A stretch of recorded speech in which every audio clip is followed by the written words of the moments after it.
అష్టాదశ శక్తిపీఠాల్లో 5వ శక్తిపీఠమైన అలంపురం జోగులాంబ దేవాలయం. చూడండి, పవిత్రమైన దేవాలయం, ప్రసిద్ధి చెందిన దేవాలయం, కర్నూలుకి దగ్గరలో ఉంటుంది.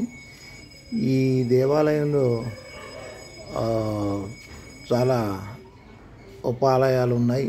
చాలా విశాలమైన ప్రాంగణం ఉంది. అనేకమైన శిల్పాలు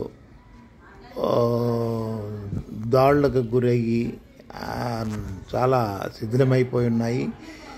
ఈ దేవాలయంలో నేను ముఖ్యంగా ఒక విశేషం చూశాను. దేవాలయం మధ్య ప్రాంగణంలో ఒక దర్గా, సమాధులు కూడా ఉన్నాయి. ఏంటి అని విచారిస్తే ఈ బహమనీయుల దాడుల కాలంలో నుంచి ఈ దేవాలయంలో అవి ఉన్నట్లుగా చెప్పారు.